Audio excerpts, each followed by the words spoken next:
एक बार की बात है, एक लड़की जिसका नाम श्रुति था, वो अपने दोस्त पारुल और अंजना के साथ घूमने जाती है। श्रुति गाड़ी चला रही थी। वो गाड़ी चलाते चलाते अपने दोस्तों से कहती है, अरे पारुल, ये जो घर तूने किराए पर लिया है 2 दिन के लिए, यहाँ पर कोई दिक्कत तो नहीं होगी ना?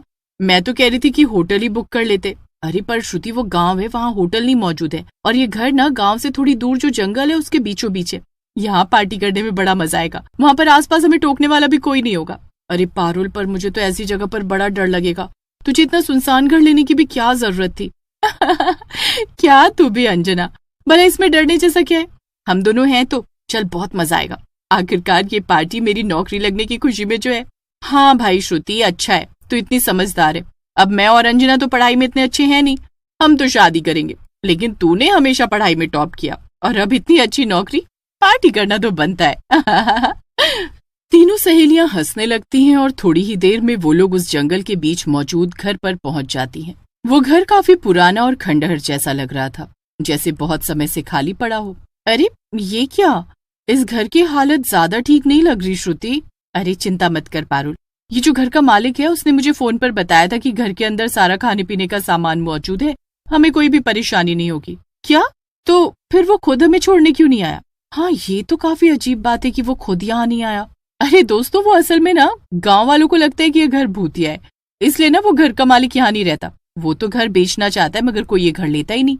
ये सुनकर पारुल और अंजना हैरान रह जाती हैं। क्या भूतिया? श्रुति, ये तूने हमें पहले क्यों नहीं बताया? मैं तो यहाँ आती नहीं। हे भगवान, क्या होगा आज रात हमारे साथ? अरे कुछ नहीं होगा दोस्तों, तुम लोग तो जानते ही हो गाँव के लोग कैसे होते हैं, कुछ भी मान लेते हैं। चलो हम अंदर चलते हैं, यहाँ कोई भूत वूत नहीं है। चलो अंजना, अब यहाँ तक आकर हम वापस तो नहीं लौट सकते ना? चलो अंदर चलते हैं।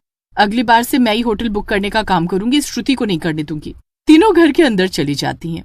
रात हो जाती है और तीनों दोस्त आपस में बातें कर रही थी और मजे कर रही थी। वैसे क्या तुम दोनों जानती हो गांव वाले इस घर के बारे में क्या कहते हैं? नहीं, और हमें जानना भी नहीं।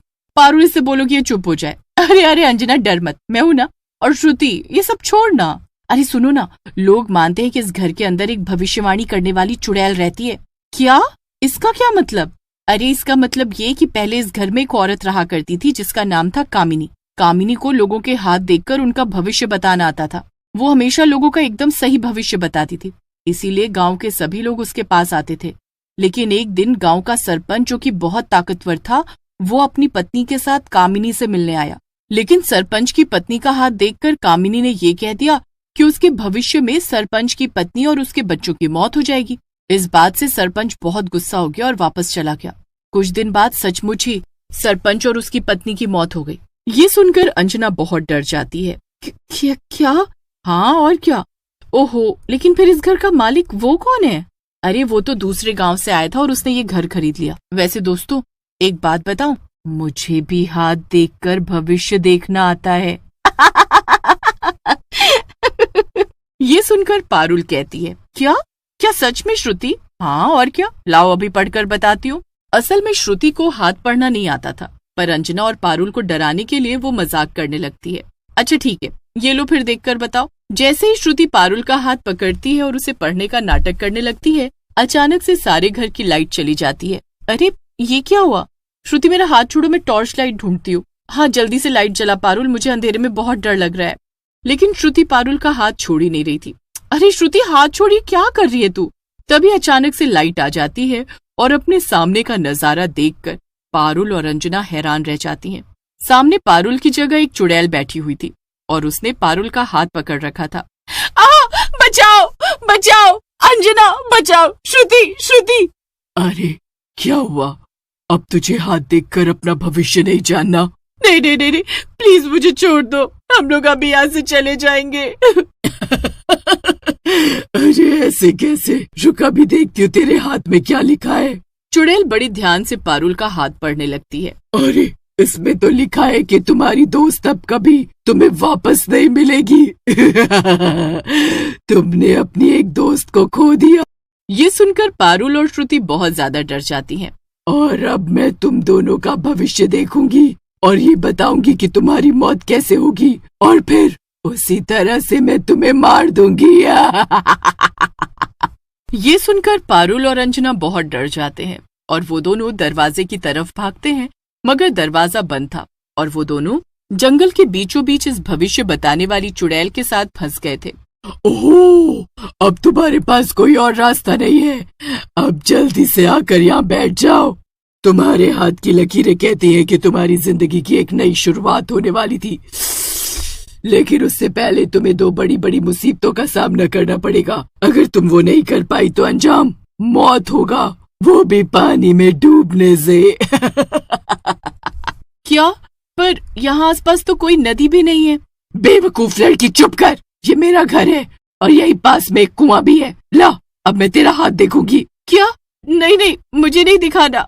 चुड़ैल गुस्से में अंजना को देखती है, जिससे डर कर अंजना अपना हाथ आगे बढ़ा देती है। तेरी किस्मत तो बहुत ही बुरी है। तेरे हाथ में लिखा है कि तेरे दोस्त अक्सर तुझे मुसीबत में फंसा देते हैं, ठीक जैसा आज हुआ, और उन्हीं की वजह से तू भी अपनी जान से हाथ धो बैठेगी। चुड़ैल जोर जोर से हंसने लगती है। हाँ, सही कहा तुमने, इन दोनों की वजह से हमेशा मैं फंस जाती हूँ। अंजना जोर जोर से रोने लगती है। चुप हो जा, अब रोने से क्या फायदा। चलो अब बताओ, तुम दोनों में से पहले किसे मारूं? और तुम्हारी कोई आखिरी इच्छा है क्या? तभी पारुल चुड़ैल को जवाब देती है। हाँ, अब तुम मुझे भी अपनी तरह हाथ पढ़ना सिखा दो, यही मेरी आखिरी इच्छा है। ये सुनकर चुड़ैल हंसने लगती है। नहीं, ऐसा मुमकिन नहीं है। क्यों? पर ऐसा क्यों? हाँ, यही मेरी आखिरी इच्छा है, तुम्हें ये पूरी करनी पड़ेगी। मगर तुम ये कला नहीं सीख सकती, क्योंकि असल में तुम्हारे पास मेरे जैसी आंखें नहीं है। क्या?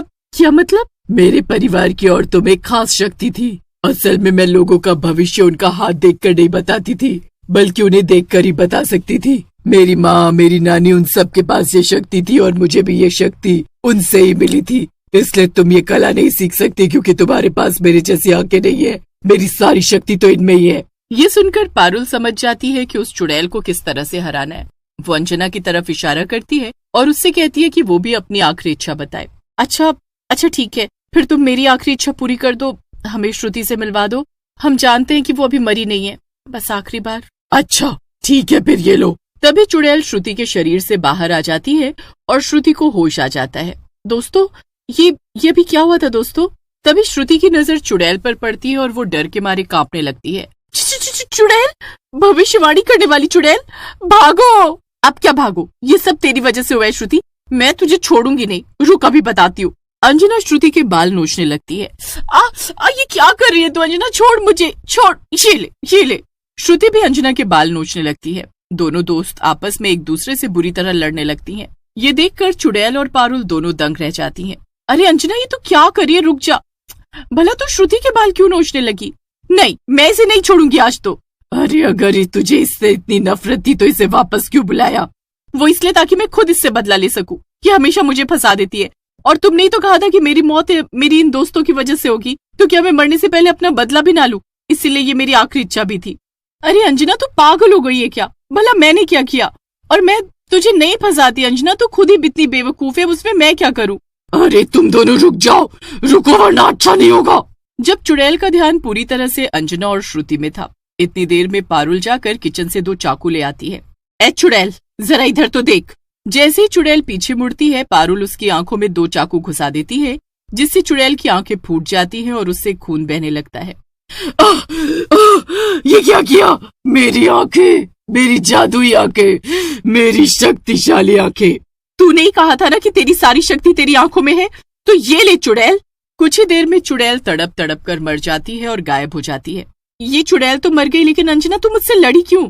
वो तो मेरा और पारुल का प्लान था चुड़ैल को भटकाने के लिए, और वैसे भी तू उसके लायक भी है श्रुति। सही कहा अंजना ने, अगर तू हमें यहाँ लेकर नहीं आती ना तो ये सब कभी होता ही नहीं। अच्छा ठीक है, माफ कर दो। चलो अब सो जाते हैं और सुबह यहाँ से भागकर वापस अपने घर चले जाएंगे।